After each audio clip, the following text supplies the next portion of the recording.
Hello and welcome guys. Tech SM World में आप सभी का स्वागत है। सो गाइस, जैसा कि आज की वीडियो इन्फिनिक्स हॉट 9 की कलर फ्लैश को अनेबल और डिसेबल करने के लिए बनाया गया है।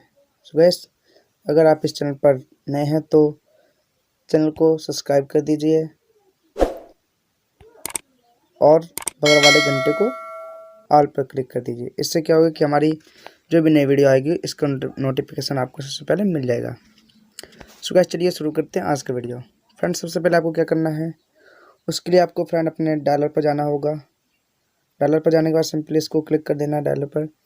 वहाँ पर आपको थ्री डॉट मिलेंगे ऊपर पे, देख सकते हैं यहाँ पर आपको थ्री डॉट मिल रहे हैं। फ्रेंड, इसके बाद सिंपली थ्री डॉट पर क्लिक करना है। वहाँ पर आपको सेटिंग का ऑप्शन मिलेगा।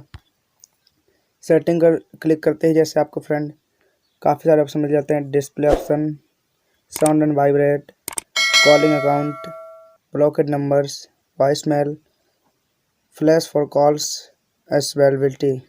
फ्रेंड, इन सब में आपको सारी सेटिंग आपको मिल जाएगी। यहीं पर आपको नीचे पे देख सकते हैं फ्लैश फॉर कॉल्स के लिए, इस पर आपको क्लिक कर देना। ये देखिए सिंपली ऑफ है, इसको अनेबल करेंगे। जैसे आप अनेबल करते हैं तो फ्रेंड ये आपको फ्लैश जब भी कॉल आएगा तो आपकी फ्लैश जलेगी। इसको आप अगर डिसेबल कर देते हैं तो फ्रेंड आपकी कॉल जब भी कॉल आएगी तो आपकी लाइट नहीं जलेगी। सो गाइस, इस वीडियो में इतना ही। फिर मिलते हैं नेक्स्ट वीडियो में कुछ नया लेकर। Thanks for watching.